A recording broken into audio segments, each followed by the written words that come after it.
पुस्तक शब्द ब्रह्म और योग विज्ञान, लेखक पंडित श्री राम शर्मा आचार्य। Audio number 1।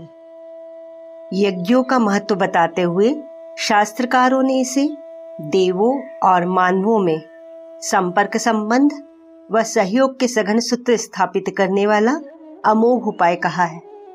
किसी भी कार्य में सफलता की प्राप्ति के लिए मात्र मानवीय पुरुषार्थ ही पर्याप्त नहीं है और न केवल दैवी शक्तियां ही सब कुछ कर सकने में समर्थ होती हैं। कल्याणकारी प्रयोजनों की पूर्ति दोनों के सहयोग से ही होती है।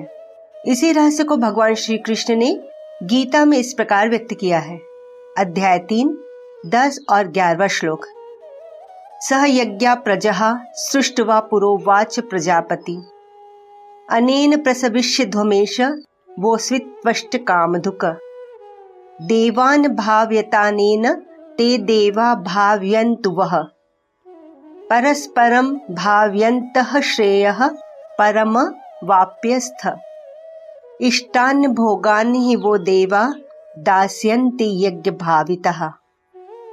प्रजापति ब्रह्मा ने कल्प के आदि में यज्ञ सहित प्रजा को उत्पन्न करके उससे कहा, इस यज्ञ द्वारा तुम लोग वृद्धि को प्राप्त हो और यह यज्ञ तुम लोगों की इच्छित कामनाओं को देने वाला हो। तुम लोग इस यज्ञ द्वारा देवताओं को बढ़ाओ, वे देवता लोग तुम्हारी उन्नति करें। इस प्रकार आपस में कर्तव्य समझकर उन्नति करते हुए परम कल्याण को प्राप्त होंगे। यज्ञ द्वारा बढ़ाए हुए देवता तुम्हारे लिए बिना मांगे ही अभिष्ट भोगों को प्रदान करेंगे। आयुर्यज्ञेन कल्पताम प्राणौ यज्ञेन कल्पताम चक्षुयोर यज्ञेन कल्पताम वागयज्ञेन कल्पताम मनोयज्ञेन कल्पताम आत्मा यज्ञेन कल्पताम। अर्थात अपनी आयु, प्राण, इंद्रियां, मन, आत्मा आदि सर्वस्व को यज्ञ को समर्पण करो। इस मंत्र में मनुष्यों को यह आदेश किया गया है कि वे अपना सर्वस्व यज्ञ के लिए लगा दे। यज्ञ के द्वारा देवों से संबंध स्थापित करने का पूरी तत्परता से प्रयत्न करने के लिए मनुष्यों जैसी प्रेरणा देवों को भी दी गई है। देवा यजमानश्च सीदत। हे देवताओं, यजमान और तुम पास बैठो और इकट्ठे यज्ञ करो। मनुष्य का लाभ देवताओं से संबंध स्थापित करने, उन्हें सहयोग देने और बढ़ाने में ही है, क्योंकि इस प्रकार संतुष्ट और परिपुष्ट हुए देवता मनुष्य को अनेक सुख साधन एवं सुअवसर प्रदान करते हैं। महर्षि अंगीरा का वचन है, यज्ञादिभिर देवाः शक्ति सुखादि नाम। अर्थात यज्ञादि शुभ कर्मों से देवताओं को प्रसन्न करके मनुष्य शक्ति, सुख आदि संपदाएं प्राप्त करता है। अब यह प्रश्न उत्पन्न होता है कि यह देव कौन है, कहाँ रहते हैं, इनसे हमारा क्या संबंध है और यज्ञ द्वारा वह क्यों संतुष्ट होते हैं। यज्ञ द्वारा उनका पोषण किस प्रकार होता है, उनका सहयोग मनुष्य को किस प्रकार प्राप्त होता है और उनमें ऐसे कौन सी सामर्थ्य है जिसके द्वारा संसार को वे लाभ पहुंचा सके। बिना यज्ञ के संसार को लाभ पहुंचाने में उन्हें क्या अड़चन होती है। इन सब प्रश्नों पर विचार करना आवश्यक है ताकि उपरोक्त अभिवचनों का तात्पर्य ठीक प्रकार समझ में आ जावे। देव शब्द का स्थूल अर्थ देने वाला, सत्पुरुष, ज्ञानी, विद्वान आदि श्रेष्ठ व्यक्ति है। ऐसे पुरुषों को सहयोग देना, उनकी शक्तियों एवं कार्य पद्धतियों को आगे बढ़ाने के लिए निस्वार्थ भाव से सहायता करना यज्ञ है। ऐसे लोगों का भाव बढ़ाकर उनके पक्ष में वातावरण तैयार करके तथा अन्य मार्गों से उनके उद्देश्यों को सफल बनाने में सहयोग देकर उनकी पूजा की जाती है। उपासना का अर्थ समीपता भी है। सत्संग द्वारा उनके विचारों एवं कार्यों से समीपता स्थापित करके लाभ उठाना भी देव पूजा है। यदि हमारे मन में सत्पुरुषों के प्रति या उनके कर्मों के प्रति श्रद्धा न हो, उनका सहयोग या अनुसरण न करें, अनुशासन न माने, तो वे इच्छा करते हुए भी हमारी कोई सेवा नहीं कर सकते। हमें कोई लाभ नहीं पहुंचा सकते। इसीलिए दोनों पक्षों में पारस्परिक स्नेह संबंध, सहयोग एवं सद्भावना होना आवश्यक है। इस एकता को स्थापित करना ही यज्ञ है। जहाँ सउद्देश्य के लिए सच्चे मन से दो व्यक्ति मिलते हैं, वहाँ एक और एक मिलकर दो होने का नहीं, वरन 1+1=11 होने का सिद्धांत लागू होता है। उनकी सम्मिलित शक्ति दूनी नहीं 11 गुनी हो जाती है। इसी बढ़ी हुई शक्ति से दोनों ही पक्षों को अपरिमित लाभ होता है। यहाँ स्थूल यज्ञ की सांसारिक देव पूजा हुई। दूसरे देवता वे हैं जो अदृश्य हैं। यह देवता ईश्वर की विविध प्रकार की सूक्ष्म शक्तियां हैं। वैसे तो ईश्वर एक ही है, उसकी विभिन्न शक्तियां अलग अलग हैं। उसके गुण और कार्य भिन्न भिन्न हैं। इन्हें ही देव कहते हैं। इसी प्रकार प्रकृति के अंतराल में काम करने वाली सृष्टि में रचना, विकास, पोषण और संहार करने वाली अनेक शक्तियां हैं, वह भी देव कहलाती हैं। अनेकों ग्रहों और मंडलों से जो प्रभाव किरणें हम तक आती है, उन्हें भी देव कहते हैं।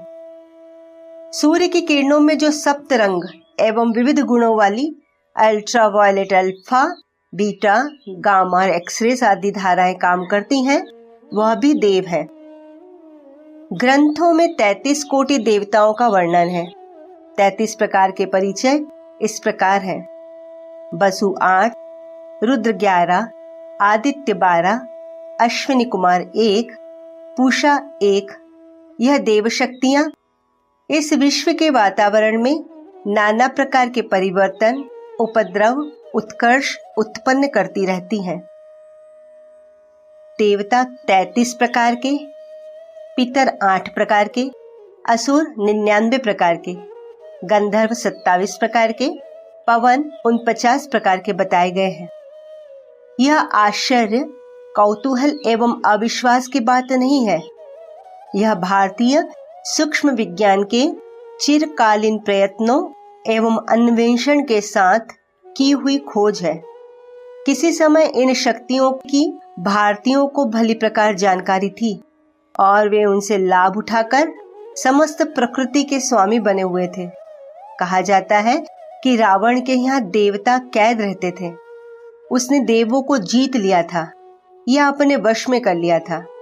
वस्तुतः उसने इन अदृश्य शक्तियों की खोज करके उनका उपयोग, नियंत्रण, संचालन, आवाहन और विसर्जन भली प्रकार जान लिया था। इसे ही अलंकारी रूप से देवताओं को कैद करना कहते हैं। पूर्व काल में अन्य लोकों तथा ग्रह नक्षत्रों तक मनुष्यों का आना जाना होता था। शरीर को अणु के समान छोटा या अदृश्य बना लेना, आकाश में अत्यंत विशाल रूप में फैल जाना, जल पर चलना, आकाश में उड़ना आदि अष्ट सिद्धि नवनिधि अनेक सिद्ध पुरुषों को करतलगत होती थी। यह सब कार्य सूक्ष्म प्रकृति की उन शक्तियों द्वारा संपन्न होते थे जिन्हें देव नाम से पुकारते हैं। प्रत्येक सूक्ष्म शक्ति को अध्यात्म विज्ञान के अनुसार एक एक देव माना गया है। पंचतत्व देव, जल को वरुण देव, गर्मी को अग्नि, पवन को वायु देव, धरती को गौरी, आकाश को इंद्र देव माना गया है। इसी प्रकार सृष्टि के अंतराल में जो अनेक शक्तियां काम कर रही हैं, उनको भी देव संज्ञा दी गई है। अदृश्य शक्तियों के दो भाग हैं, एक चेतना, दूसरा क्रिया। क्रिया प्रकृति से संबंधित है, चेतना ब्रह्म का अंश है। जैसे सूर्य का स्थूल रूप अग्निपिंड मात्र है, भौतिक विज्ञानी सूर्य को केवल अग्नि का गोला या भ्रमणशील एक ग्रह मात्र समझते हैं, पर अध्यात्म विज्ञान के अनुसार स्थूल रूप के अतिरिक्त सूर्य में एक चैतन्य प्राण भी है जो ब्रह्म से प्रेरणा प्राप्त करता है, ब्रह्म रूप है। इसी प्रकार जल, वायु, अग्नि आदि देवों के जो स्थूल रूप है, उनके अतिरिक्त उनमें एक चैतन्य आत्मा भी है जो ब्रह्म से संबंधित है। जैसे मनुष्य का शरीर भीतर की प्राण चेतना के अनुसार कार्य करता है, वैसे ही इन देवों की अंतः चेतना ही उनकी दृश्य क्रिया का संचालन करती है। उस देव आत्मा से जब संबंध स्थापित हो जाता है तो उसके अनुसार इन जल, वायु आदि के चलाने और रोकने का कार्य होने लगता है। इंद्र की चैतन्य सत्ता को उपासना द्वारा प्रसन्न कर लिया जाए तो मनुष्य मनचाही वर्षा कराने में सफल हो सकता है। गंगा की देवात्मा को प्रसन्न करके भागीरथ पृथ्वी पर गंगा नदी को लाए और उसी जलधारा को इच्छित मार्ग से समुद्र तक ले गए। पूर्व काल में इसी प्रकार अन्य देवों को लोगों ने प्रसन्न किया है और अभिष्ट लाभ प्राप्त किए हैं। गणेश, सरस्वती, लक्ष्मी, काली, ब्रह्मा, विष्णु, महेश, पूषा, अश्विनी कुमार, क्षेत्रपाल, भैरव, योगिनी आदि देवता भी इसी प्रकार के हैं। यह शक्तियां मनुष्य पर अनेकों प्रभाव डालती हैं। जब इन देवों की स्थिति और मनुष्य की शारीरिक तथा मानसिक स्थिति एक ही केंद्र पर केंद्रित होती है तो दोनों में पारस्परिक घनिष्ठ संबंध हो जाता है। इसे ही देवता को प्रसन्न करना या सिद्ध करना कहते हैं। दूसरे शब्दों में योग कह सकते हैं कि किन्हीं साधना विशेष द्वारा अपने शरीर की धातुओं, चक्रों, उपत्यकाओं, ग्रंथियों को तथा ब्रह्मरंध्र के मस्तिष्कीय चुंबक केंद्र को ऐसा ढाल दें कि वे आकाश में फैली हुई अभीष्ट देव शक्ति को अपनी ओर खींच सके, तो उस साधना को देवोपासना कहेंगे। ऐसी देवोपासना जब सफल हो जाती है तो अभीष्ट सत्य परिणामों से उपासक को तृप्त कर देती है। पश्चिमी देशों के भौतिक विज्ञानी मशीन बनाने में संलग्न होकर रुद्र की बारात को प्रसन्न कर रहे हैं। हमारे पूर्वज आत्म साधना, तपश्चर्या, मंत्र, योगाभ्यास, यज्ञ आदि क्रियाओं से देव तत्वों की सूक्ष्म आत्मा से अपना संबंध स्थापित करके उनकी महान शक्तियों का भरपूर लाभ उठाते थे। पुस्तक शब्द ब्रह्म और योग विज्ञान, लेखक पंडित श्री राम शर्मा आचार्य, ऑडियो नंबर 2। देव शक्तियों का परिचय, उनके गुणधर्म, उनके सानिध्य से प्राप्त होने वाले लाभ, उनकी आकृति एवं वाहनों का रहस्य, उनकी उपासनाओं की विधियों का अंतर, साधना मार्ग की कठिनाई, सफलता के रहस्य आदि का बहुत विस्तृत विज्ञान है। प्रस्तुत प्रसंग में उन सब बातों का वर्णन संभव नहीं। इस समय तो इतना ही कहना पर्याप्त है कि यज्ञ द्वारा देव प्रसन्न होते हैं। यज्ञों में जिन मंत्रों का पाठ किया जाता है उनका उपरोक्त प्रतिपादन से गहरा संबंध है। वेद मंत्रों का गठन ऐसे विलक्षण एवं विज्ञान संवत ढंग से हुआ है कि उनका विधि पूर्वक शुद्ध उच्चारण करने से आकाश में एक विशेष प्रकार के कंपन उत्पन्न होते हैं। विशेष उद्देश्यों या विशेष कार्यों के लिए विशेष मंत्रों का उच्चारण करने से एक ऐसी ध्वनि लहरी उत्पन्न होती है जो अपनी देह के कुछ देव केंद्रों को झंकृत करती है और आकाशस्थ देव शक्तियों को प्रभावित करती है। जिस प्रकार ब्रह्मांड में सभी देव शक्तियां व्याप्त है, उसी प्रकार पिंड अर्थात देह में भी उनका कोई विशिष्ट स्थान निर्धारित है। मंत्र को शब्द ब्रह्म कहा गया है। मंत्र की शक्ति को वज्र या ब्रह्मास्त्र भी कहते हैं।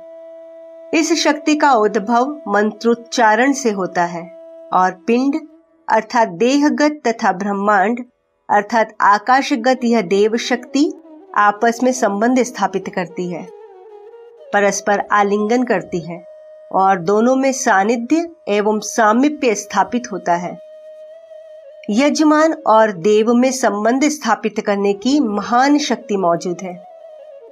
स्थूल रूप से मंत्रों में ईश्वर की प्रार्थना है तथा कुछ शिक्षाप्रद उपदेश है। यह बातें कुछ अधिक महत्व की नहीं है। यह कार्य तो गद्य प्रार्थना तथा पद्य कविता आदि से भी हो सकता है। जैसे सूर्य स्थूल रूप से अग्निपिंड और सूक्ष्म रूप से प्रसविता सविता है, उसी प्रकार मंत्र स्थूल रूप से शिक्षाप्रद प्रार्थना और सूक्ष्म रूप से सृष्टि की अत्यंत ही महत्वपूर्ण एवं प्रचंड शक्ति वाली देव शक्तियों से जीवन का सानिध्य कराने वाले रहस्यपूर्ण माध्यम है। मंत्र की शक्ति महान है। इसीलिए तुलसीदास जी ने कहा है, मंत्र परम लघु जासु बस विधि हरिहर सुर सर्व, महामत गजराज कहू वश कर अंकुश खर्व।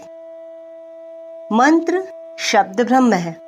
शब्द की महान शक्ति से हमारे ऋषि परिचित थे। नवीन विज्ञान से ईथर तत्व में शब्द तरंगों के द्रुत गति से भ्रमण करने की गतिविधि का पता लगाकर बेतार के तार का आविष्कार किया। शब्द एक सजीव सत्ता है जो हजारों मील प्रति सेकंड की गति से दौड़ती है। ईथर तत्व में विद्युत प्रवाह के दौड़ने की गतिविधि का पता लगाकर विज्ञान ने प्रक्षेपास्त्र अर्थात मिसाइल बनाए हैं, जो बटन दबाते ही अपने आप आकाश में उड़ जाते हैं और शब्द भेदी बाण की तरह वहीं गिरते हैं जहां गिरने के लिए उन्हें प्रेरित किया जाता है। यह यंत्र विद्युत प्रवाह की प्रेरणा से स्वच्छंद आकाश में अपने आप दौड़ते हैं और प्रेरक की इच्छानुसार गति, दिशा एवं दूरी के लिए वे आज्ञाकारी दूत की तरह दौड़ते हैं। मंत्र को आध्यात्मिक मिसाइल कह सकते हैं। मंत्र की रचना शब्द विज्ञान रहस्यों के आधार पर होती है। किस शब्द के बाद कौन सा शब्द रखने से किस प्रकार का, किस विद्युत शक्ति का प्रभाव उत्पन्न होता है, इस रहस्य को अभी पाश्चात्य विज्ञान नहीं जान पाया है, पर हमारे पूर्वज जानते थे। अमुक क्रम से शब्दों को रखने से मुख के अमुक अमुक अंगों का अमुक क्रम से संचालन होता है और उनके कारण शरीर के अमुक ज्ञान तंतुओं, चक्रों, संस्थानों, ग्रंथि गुच्छकों एवं उपत्यकाओं में अमुक प्रकार की हलचल उत्पन्न हो जाती है। उस हलचल की क्रिया प्रतिक्रिया की उथल पुथल से एक विशेष प्रकार का विद्युत प्रभाव आकाश में उत्पन्न होता है और उस विद्युत प्रभाव को मिसाइल यंत्र की तरह अभिष्ट स्थान तक भेजा जा सकता है। वैज्ञानिक लोग अब एक ऐसा उपकरण बना रहे हैं जो चंद्रलोक तक यात्रा कर सके। मंत्र का प्रक्षेपास्त्र इस प्रकार का है जो लोक लोकांतरों तक आसानी से पहुंच जाता है। उसकी पहुंच देवों तक, देवलोकों तक, देव शक्तियों तक भली प्रकार हो जाती है। मारण किसी व्यक्ति को जान से मार डालना, मोहन किसी की बुद्धि को मोहित कर लेना, उच्चाटन किसी व्यक्ति का मन जमे हुए काम, स्थान या विचार पर से उचाट देना, वशीकरण हिप्नोटिज्म की भांति किसी व्यक्ति को आज्ञानुवर्ती बना लेना, स्तंभन किसी की शक्तियों को जड़ बना देना आदि निकृष्ट कोटि के चमत्कार तो मंत्र बल से छोटे तांत्रिक भी दिखा देते हैं। जिनने योग साधना की है उनके मंत्र अष्ट सिद्धि और नवनिधि के चमत्कारों से परिपूर्ण हो जाते हैं। वे प्रकृति के प्रत्येक भाग पर काबू पा लेते हैं। प्रकृति के नियम उनके कार्य में बाधक नहीं होते। वे ऐसे कार्य भी कर सकते हैं जो देखने में प्रकृति विरुद्ध एवं असंभव दिखाई पड़ते हैं। शस्त्र और यंत्रों का संचालन मंत्रों द्वारा करने की विद्या तो हमारे देश में किसी समय बहुत साधारण हो गई थी। मंत्र बल से परम पद को प्राप्त करने तथा आत्मा को परमात्मा बना देने तक की सफलता ऋषियों ने प्राप्त की थी। मंत्र की शक्ति को तुच्छ समझना एवं उनका उपहास करना भूल है। हमें भली प्रकार जान लेना चाहिए कि यह एक अत्यंत ही प्रभावशाली विज्ञान है। आज यह विद्या अपनी हीन अवस्था में भले ही पहुंच गई हो, पर किसी समय वह उन्नति के सर्वोच्च शिखर पर थी और ऐसी आशा करनी चाहिए कि उसका पुनः उत्कर्ष होगा। शब्द की शक्ति महान है। फिर वेदों में जिस वैज्ञानिक ढंग से शब्दों का गुंथन हुआ है उसकी महत्ता तो अनिर्वचनीय ही है। इन शब्दों का मर्म एवं रहस्य कोई ठीक प्रकार समझ ले, उनकी शिक्षाओं के अनुसार आचरण करें तथा इन दिनों में छिपी हुई विद्याओं एवं शक्तियों से अवगत हो जाए तो उसके लिए यह मंत्र कामधेनु के समान सब कुछ दे सकने वाले बन जाते हैं। महर्षि पतंजलि का ऐसा ही अभिमत है। एक शब्दः सम्यक ज्ञातः संप्रयुक्तः स्वर्गे लोके काम दुग्ध भवति। श्रुति का एक शब्द भी ठीक प्रकार जानकर उसको भली प्रकार काम में ले आवे तो वह एक शब्द ही कामधेनु तथा स्वर्गीय सुख का दाता होता है। यज्ञ विज्ञान की समग्रता शब्द ब्रह्म से यज्ञ प्रक्रिया के समन्वय पर निर्भर है। वेदों में वर्णित मंत्र सूक्त जब विशिष्ट क्रम में गाए जाते हैं तो वांछित परिणाम उत्पन्न करते हैं। जितना महत्व भजन की जाने वाली औषधि अथर्वयु होता आदि याजक गणों एवं कर्मकांडों का है, उससे कुछ अधिक ही गाए जाने वाले मंत्रों का है। वृष्टि यज्ञ, विशिष्ट रोगों के लिए विशेष यज्ञ एवं वातावरण के स्थूल परिशोधन हेतु यज्ञ, इन सभी में विभिन्नता एवं विशेषता शब्द गुच्छकों की छंद शास्त्र की दी रहती थी। आज उस युग को पुनः वापस लाना अत्यंत आवश्यक है। वैज्ञानिक आधार पर शब्द चिकित्सा व यज्ञ उपचार की संगति को यदि प्रतिष्ठापित किया जा सके तो मानना चाहिए कि खोई हुई कड़ी मिल गई है।